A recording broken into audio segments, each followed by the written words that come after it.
Hello guys, எல்லாருக்கும் நம்ம தேவைகள பூர்த்தி பண்ணணும். நம்மளோட ஆசைகள நிறைவேத்திக்கணும் அப்படின்னு நெறைய யோசனைகள் இருக்கு. இதுல மெயினா நாம எப்பவும் பேசுற மாரி தான் ரிலேஷன்ஷிப். உறவுமுறை சார்ந்த விஷயங்கள சரி பண்ணணும். நமக்கு புடிச்சவங்கள எதிர்பார்க்கணும். நமக்கு புடிச்சவங்கள அட்ராக்ட் பண்ணணும். இந்த மாரி நெறைய இருக்கு. நீங்க சொல்றீங்க நெறைய மெத்தட், டெக்னிக், பிராக்டிஸ்ன்னு நீங்க மட்டும் இல்ல, எல்லா சேனல்லயும் எல்லாருமே சொல்றாங்க. ஆனா எல்லாருக்குமே அது நடக்குதா? எல்லாருக்குமே அதுல வந்து சக்சஸ் ஆகுதா? அப்படின்னு உங்களுக்கு கேள்விகள் இருக்கும். எஸ் இருக்கு. சக்சஸ் வந்து இருக்கு. அதாவது நான் ஒரு கேள்வி கேட்கிறேன். ஆ இப்ப நீங்க கேட்ட கேள்வியே நான் பதில் சொல்லிட்டேன். நடக்குது அப்படின்ட்டு. ஆனா அத வந்துட்டு உங்களால ஏத்துக்க முடியல அப்படின்னா, நான் ஒரு கேள்வி கேட்கிறேன். அதுக்கு உங்களால பதில் சொல்ல முடியுதான்னு பாருங்க. இந்த உலகத்துல எல்லாருமே எப்பவுமே சந்தோஷமா இருக்காங்களா? கடவுள் இந்த உலகத்துல படைச்சிருக்காங்க. அவங்களுக்கும் அறிவு அப்படிங்கிற ஒரு ஆயுதத்த குடுத்துருக்காங்க. சம்பாதிக்க தெரியும், யோசிக்க தெரியும், எல்லாமே தெரியும். இருந்தாலும் அவங்க எதிர்பார்த்த விஷயங்கள், பணம் இந்த மாரி நெறைய விஷயத்த அட்ராக்ட் பண்ணி, அவங்க எல்லாருமே சந்தோஷமா இருக்காங்களா? ஸோ இந்த கொஸ்டினுக்கு நீங்க ஆன்சர் பண்ணுங்க. எஸ்ஸா? நோவா? சந்தோஷமா எல்லாருமே சந்தோஷமா இருக்காங்க. யாருக்குமே கவலை இல்ல அப்படின்னு நெனைக்கிறீங்களா? இல்ல ஒரு சில பேருக்கு தான் கவலை இருக்கு. ஒரு சில பேர் பாதி பேர் சந்தோஷமா இல்ல, பாதி பேர் சந்தோஷமா இருக்காங்க அப்படின்னு நீங்க சொல்றீங்களா? கரெக்ட். இதுதான் உண்மை. அதாவது பாதி பேர் சந்தோஷமா இருக்காங்க, பாதி பேர் கஷ்டப்பட்டுட்டு தான் இருக்காங்க. அது அவங்களோட அவங்களுக்கு விதிச்ச ஒரு சில விஷயங்கள். அதாவது விதின்னு சொல்லலாம். இல்ல அவங்க செஞ்ச பாவம்ன்னு சொல்லலாம். இல்ல அவங்கள செய்யற வேலைய சொல்லலாம்.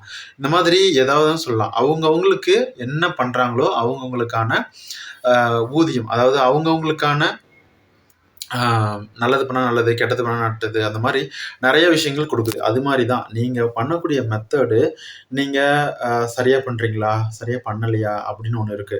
அதே மாதிரி நீங்க எதிர்பார்க்கக்கூடிய நபர் வந்து நல்லவங்களா? கெட்டவங்களா? நான் பல வீடியோக்கள்ல சொல்லியிருப்பேன். கடவுள் வந்து நமக்கு எப்பவுமே நல்லது மட்டும் தான் பண்ணுவாங்க. நமக்கு வந்து சந்தோஷமா இருக்கணும்னு நெறைய விஷயத்த காட்டுவாங்க. நீ இதுக்கு போனா சந்தோஷமா இருக்க மாட்ட அப்படிங்கிற மாதிரி நெறைய தடங்கல் பண்ணுவாங்க.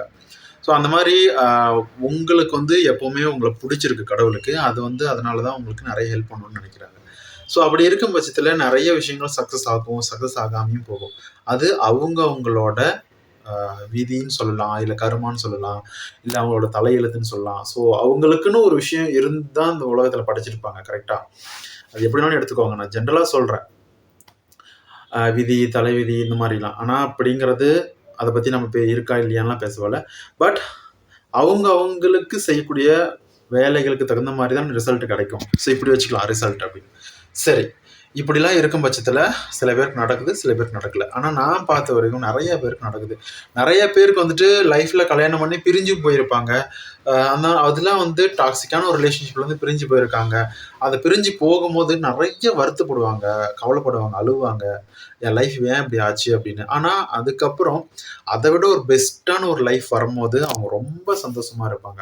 அப்பதான் தெரியும் நாம ஏன் வந்து அந்த லைஃப்லேருந்து வெளிய வந்தோம் அப்படின்ட்டு. ஸோ உங்களுக்கு நல்ல ஒரு லைஃப், நல்ல ஒரு வேலை இதெல்லாம் வந்து புதுசா ஒண்ணு கிடைக்கும்போது தான், அத பழச பத்தியான அ புரிதல் நமக்கு வந்து கிடைக்கும். சரியா? அது நமக்கு வந்து ஏன் அப்படிங்கிறது புரியும். சரி இதெல்லாம் ஒரு பக்கம் இருக்கட்டும். இப்போ இந்த வீடியோல நாம வந்து ஏன் இத பத்தி பேசப் போறோம்? என்ன பேசப் போறோம் அப்படின்னா, நம்ம நெறைய பேருக்கு உடனே லா ஆஃப் அட்ராக்ஷன் ஈர்ப்பு விதி நடந்துரணும். ஆனா மெத்தடு ரொம்ப ஈஸியா இருக்கணும். ஏன்னா, சில பேருக்கு டைம் இல்ல. சில பேர் பண்ணக்கூடிய அளவுக்கு பொறுமை இல்ல.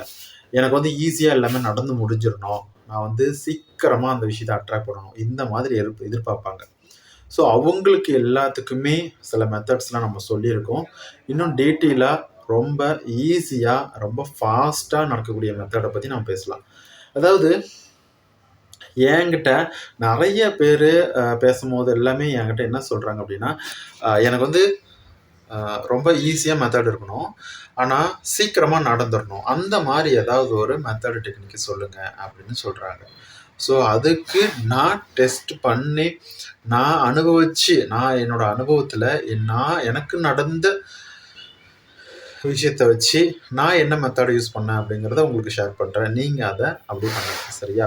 ரொம்ப ரொம்ப ஈஸி தாங்க. இத பத்தி நம்ம ஏற்கனவே பலமுறை பேசியிருக்கோம். ஆனா நெறைய மெத்தட பத்தி பேசுறதுனால, நாம வந்து ஒரு சில மெத்தட்ஸ் வந்து விட்டுருவாங்க. சரியா? இதுல வந்துட்டு ஃபீலிங் அப்படிங்கிறது ரொம்ப முக்கியம். நீங்க வந்துட்டு எனக்கு வந்து இந்த விஷயம் இந்த நபர் பேசணும், இந்த நபர் கூட கல்யாணம் நடக்கணும், இந்த நபர் என்கிட்ட திரும்பி வரணும் அப்படின்னு நெறைய பேர் நெனைக்கிறீங்க. ஆனா வந்துட்டு அதோட ஃபீலிங் இல்ல. ஃபீலிங் எப்படி இருக்கு அப்படின்னா, ஃபீல் பண்ணு அப்படி சொன்னா, அவங்க வந்து கடந்த கால கசப்பான விஷயத்த தான் ஃபீல் பண்றாங்க. அழுந்தது, கஷ்டப்படுத்துனது, சண்ட போட்டு பிரிஞ்சது, இத பத்தி தான் நெனச்சு பார்க்குறாங்க. நல்லா புரிஞ்சுக்கோங்க. உங்களுக்கு வந்துட்டு எது நெனைக்கிறீங்களோ, எந்த எந்த ஃபீலிங்ல நீங்க இருக்கீங்களோ, அதுதான் வந்து உங்களுக்கு ரியல் லைஃப்ல நடக்கும். சரியா? ஸோ முடிஞ்ச வரைக்கும் சந்தோஷமா இருக்க பாருங்க. அப்படி இல்லன்னா, நீங்க கஷ்டப்படாம இருந்தா கூட பரவால்ல. நீங்க சந்தோஷமும் பட வேணாம், கஷ்டமும் பட வேணாம். அப்படிங்கிற மனநிலையில இருங்க. சரியா? சரி. நாம இந்த மெத்தட பத்தி நான் சொல்லிர்றேன். ஸோ இது வந்துட்டு பலமுறை பேசியிருக்கிறது தான். இருந்தாலும் டீட்டெயிலா சொல்லிர்றேன். மத்த மெத்தட்ஸ காட்டிலும் இது வந்து கொஞ்சம் பெட்டரா இருக்கு. ஏன் அப்டின்னா, நம்ம வந்து ஒரு 10 எக்ஸாம்பிளுக்கு ஒரு 10 மெத்தட் இருக்குன்னு வச்சுக்கோங்களேன். நம்ம சேனல் நெறைய போட்ருக்கோம். ஆனா, அத வந்து எல்லாரும் பண்ணியிருக்காங்க. ஒரு சில பேர் சொல்றாங்க, "எனக்கு இது ஒர்க் ஆச்சு. எனக்கு வாட்டர் டெக்னிக் ஒர்க் ஆச்சு. எனக்கு டெலிபதி ஒர்க் ஆகுது. எனக்கு ரைட்டிங் பிராக்டிஸ் தான் ஒர்க் ஆகுது." அப்படின்னு. அப்ப மத்த மெத்தட்ஸ்லாம் எல்லாமே வந்து பொய்யா? இல்ல ஒர்க் ஆகாதா? அப்படின்னு கிடையாது. ஒவ்வொருத்தருக்கும் ஒவ்வொரு மாரியான மெத்தட்ஸ் வந்து சக்சஸ் ஆகுது. சரியா? இப்போ நான் யூஸ் பண்ணேன். நான் எல்லா மெத்தடும் யூஸ் பண்ணியிருக்கேன். ஸோ ஒரு சில மெத்தட காட்டிலும் இந்த மெத்தட் வந்து எனக்கு கொஞ்சம் பெஸ்ட்டா அப்படிங்கிறது இருக்கு. ரொம்ப ஈஸியாவும் இருக்கு. ஃபாஸ்ட்டா ரிசல்ட்ட வந்து நம்ம பார்க்க முடியுது. ரொம்ப வேகமா அது வந்து நடக்கிறது. அதோட ரிசல்ட்ட வந்து பார்க்க முடியுது. அதாவது வாட்டர் மெத்தட். இப்போ நீங்க அ ஒரு ரிலேஷன்ஷிப் அட்ராக்ட் பண்றீங்க.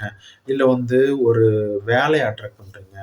இல்ல எனக்கு வந்து ஒரு பிசினஸ் வந்து ரொம்ப சூப்பரா ரன் ஆகணும் அப்படின்னு நினைக்கிறீங்க அப்படின்னா, ஸோ அந்த மாதிரி இருக்கிறவங்களுக்குலாம் வந்துட்டு அ வாட்டர் டெக்னிக் யூஸ் பண்ணலாம். இந்த உறவுமுறை சார்ந்த பிரச்சனைகளையும் சால்வ் பண்றதுக்கு, இல்ல புதுசா ஒரு உறவுகள ஏற்படுத்துறதுக்குமே இந்த வாட்டர் டெக்னிக் அப்படிங்கிறத பயன்படுத்தலாம். அதாவது வாட்டர் டெக்னிக் அப்படிங்கிறது ரொம்ப சிம்பிள். எப்ப வேணாலும் பண்ணலாம். எப்படி வேணாலும் பண்ணலாம். நீங்க பொழுதன்னைக்குமே வேணாலும் பண்ணலாம். அந்த மெத்தட நான் வந்து எப்படி பண்றதுன்னு சிம்பிளா சொல்லிடுறேன். இத பத்தியான டீட்டெயிலான வீடியோ உங்களுக்கு என்ன டவுட் வரும்? அது எப்படி பண்ணலாம்? அது அதுக்கான ஆன்சர் என்ன? அப்படிங்கிறத தனியா பிளேலிஸ்ட்ல நான் வச்சிருக்கேன். சரியா? இந்த வெப் சீரிஸ் மாரி என்னோட சேனல்லயே இருக்கு. நீங்க அதுக்கு போனாவே உங்களுக்கு தெரியும். ஜஸ்ட் நீங்க எப்பலாம் தண்ணி குடிக்கிறீங்களோ, அப்பலாம் நான் சொல்லக்கூடிய அந்த விஷயத்த மட்டும் சொல்லுங்க. இப்போ நீங்க ஒரு ரிலேஷன்ஷிப்ப அட்ராக்ட் பண்றதுக்காக பண்றீங்க அப்படின்னு வச்சுக்கலாம். அதாவது உறவு முறை சார்ந்த ஒரு விஷயத்த உறவுகள ஈர்க்கணும் அப்படிங்கிறதுக்காக பண்றீங்கன்னா, அதாவது எனக்கு நான் எதிர்பார்த்த நபர் எனக்கு கிடைச்சுட்டாங்க. நான் ரொம்ப சந்தோஷமா இருக்கேன். இத பண்ணி குடுத்த கடவுளுக்கும், பிரபஞ்சத்துக்கும் ரொம்ப நன்றி. இத இந்த ஒரே ஒரு வரிய மட்டும் சொல்லிக்கிட்டு தண்ணி குடிச்சிருங்க. நீங்க விசுவலைசேஷன் கற்பனை பண்ண வேணாம். எதுவும் பண்ண வேணாம். ஜஸ்ட் வந்து நான் சந்தோஷமா இருக்கேன். முடிஞ்சா ஃபீல் பண்ணுங்க. அதாவது எனக்கு அது கிடைச்சிருச்சு அப்டின்னா, உங்களுக்கு எப்படி இருக்கும்? அத மட்டும் ஃபீல் பண்ணுங்க. அதே மாதிரி அ நீங்க வந்துட்டு அ இப்படி சொல்லலாம். அதாவது நான் வந்து இப்போ எனக்கு நடந்து முடிஞ்சிருச்சு. நான் ரொம்ப சந்தோஷமா இருக்கேன். எனக்கு கிடைச்சிருச்சு அப்படின்னு சொல்லலாம். இப்போ நீங்க ஒரு வேலைய அட்ராக்ட் பண்ணணும் அப்படின்னு நினைக்கிறீங்க அப்படின்னா, நான் எதிர்பார்த்த வேலை எனக்கு கிடைச்சிருச்சு. ரொம்ப ரொம்ப சந்தோஷமா இருக்கு. இது செஞ்சு குடுத்த கடவுளுக்கும், பிரபஞ்சத்துக்கும் நன்றி அப்படின்னு சொல்லலாம். அதே மாதிரி யாரெல்லாம் எனக்கு எனக்கு வேலை குடுக்குறதுக்காக ஒர்க் பண்ற ஹெச்ஆர்ஸோ, கம்பெனியோ, எனக்கு வேலை குடுத்த கம்பெனியோ, என்னோட வேலைக்காக ஒர்க் பண்ற ஹெச்ஆர் அவங்களுக்கு, எனக்காக சப்போர்ட் பண்ணி பேசுற ஹெச்ஆர்களுக்கு எல்லாத்துக்குமே ரொம்ப ரொம்ப நன்றி அப்படின்னு மட்டும் சொல்லிட்டு தண்ணி குடிச்சிருங்க. இதுக்கு வந்து 1/2 மணி நேரமோ, 1 மணி நேரமோலாம் ஆகாது. ஜஸ்ட்டு நீங்க தண்ணி குடிக்கும்போது ஜஸ்ட்டு ஒரு 1 செகண்டு நெனச்சிட்டு குடிங்க. இல்ல குடிச்சுக்கிட்டே நெனைங்க. இல்ல வாயில ஊத்திக்கிட்டு தண்ணி ஊத்துறீங்கல்ல, அப்பவே நெனைங்க. எப்படி வேணாலும் நெனைங்க. இதுக்கு வந்து எந்த ஒரு விதிமுறையும், ரெஸ்ட்ரிக்ஷனும் கிடையாது. இப்படி செஞ்சா மட்டும் தான் ஒர்க் ஆகும் அப்படின்னு எதுவும் கிடையாது. இப்படி செஞ்சா பெட்டரா இருக்கும். ஓகேவா? நல்லா இருக்கும் அப்படின்னு சொல்லலாம். இப்போ வந்துட்டு அதே மாதிரி ஒரு உறவுமுறை சார்ந்த விஷயத்த ஈர்க்கணும் அப்படிங்கும்போது, எனக்கு இந்த நபர கல்யாணம் பண்ண ரொம்ப ஆசையா இருந்துச்சு. எனக்கு அவர் கூட கல்யாணம் நடந்துருச்சு. நான் ரொம்ப சந்தோஷமா இருக்கேன். இத பண்ண இத பண்ணிட்டு இருக்கக்கூடிய அதாவது எனக்கு சப்போர்ட் பண்ண எல்லா சொந்தங்களுக்கும், எனக்காக வேலை செய்ற எல்லா நபர்களுக்கும் ரொம்ப நன்றி. என்ன கல்யாணத்துக்காக எனக்காக சப்போர்ட் பண்ணி பேசுற எல்லா நபர்களுக்கும் ரொம்ப நன்றி. அப்படிங்கிறத மட்டும் சொல்லுங்க. ஸ்பெசிஃபிக்கா அம்மா, அப்பா, அண்ணன், தம்பி அந்த மாரிலாம் எதுவும் சொல்ல வேணாம். ஜஸ்ட் வந்து ஏன்னா இவர கல்யாணம் பண்ணிக்கணும்னு ஆசைப்படுறேன். இல்ல இப்போ வந்து எக்ஸாம்பிளுக்கு நீங்க ஒரு லவ் பண்ணுவீங்க. அதுக்கு வந்து அவர் ஆப்போசிட்ல இருக்கிறவரு வந்து சரியா ரெஸ்பான்ஸ் பண்ண மாட்டேங்கிறாங்க அப்படின்னா, நீங்க வந்து ஒரு ஃப்ரெண்ட்ஸ வச்சு பேசுறீங்க. ஒரு யாராவது ஒரு தூதர வச்சு பேசுவீங்கன்னு வச்சுக்கோங்களேன். அ அவங்களுக்காக நன்றி சொல்றத தான் நான் சொல்றேன். இப்போ வந்து குறிப்பா ஒருத்தர சொல்லாம, எனக்காக யாரு பரிஞ்சு பேசுறாங்களோ, பரிந்துரை பண்ணி பேசுறாங்களோ, அவங்களுக்கு ரொம்ப நன்றி அப்படிங்கிற மாரி நீங்க சொன்னீங்கன்னாவே போதும். எனக்கு இது கிடைச்சிருச்சு. ரொம்ப ரொம்ப ஹேப்பியா இருக்கேன். சந்தோஷமா இருக்கேன். நீங்க தமிழ்லயும் சொல்லலாம். இந்த இங்கிலீஷ்லயும் சொல்லலாம். உங்களுக்கு எந்த லாங்குவேஜ் பெட்டரா இருக்கோ அதில நீங்க சொல்லுங்க. ஸோ லாங்குவேஜ் வந்து இதில வந்து ஒரு இது கிடையாது. ஓகேவா? ஸோ வந்து இத நீங்க வந்து ட்ரை பண்ணுங்க. நான் வந்து செக் பண்ணி பார்த்துருக்கேன். எனக்கு ரொம்ப சக்சஸ் ஆயிருக்கு. ஆனா நான் கன்டினியூஸா பண்ணுங்க. இத கன்டினியூஸா பண்ண முடியல. 1, 2 நாள் மறந்துட்டேன் அப்டின்னா கூட ஓகே தான். அதனால வந்து உங்களோட அ ஆசைகள் நிறைவேறத வந்து தடுக்க போறது கிடையாது. ஸோ வந்து நீங்க பண்ணும்போது ரொம்ப சந்தோஷமா இருக்கணும். ஆனா ஒரே விஷயம் ரொம்ப நம்பிக்கையோட இருங்க. நடுவுல எந்த கஷ்டங்கள், எந்த தடைகள் வந்தாலும் நீங்க அத பத்தி கண்டுக்காதீங்க. ரொம்ப நம்பிக்கையோட இருங்க. சரியா? இத பத்தி இன்னும் டீட்டெயிலா அடுத்தடுத்த வீடியோல நான் சொல்றேன். உங்களுக்கு வந்து ஏதாவது ஒரு மெத்தட் பண்ணி உங்களோட ஆசைகள சக்சஸ் பண்ண வைக்கணும் அப்படிங்கிறது தான் என்னோட ஆசையுமே. அதே மாதிரி உங்களுக்கும் அதுதான் இந்த எதிர்பார்ப்பு தான் இருக்கும் அப்படின்னு நம்புறேன். ஸோ இந்த வீடியோ உங்களுக்கு பிடிக்கும் அப்படின்னு நம்புறேன். பிடிச்சிருந்து அப்படின்னா ஒரு லைக் பண்ணுங்க, மத்தவங்க ஷேர் பண்ணுங்க. முக்கியமா சப்ஸ்கிரைப் பண்ணிட்டு வீடியோ பாருங்க. என்னோட வாட்ஸ்அப் நம்பர் டிஸ்கிரிப்ஷன்ல இருக்கு. உங்களுக்கு சக்சஸ் ஸ்டோரீஸ் இருந்தது அப்படின்னா, நீங்க அதுக்கு ஷேர் பண்ணுங்க. ரொம்ப நன்றி. வணக்கம்.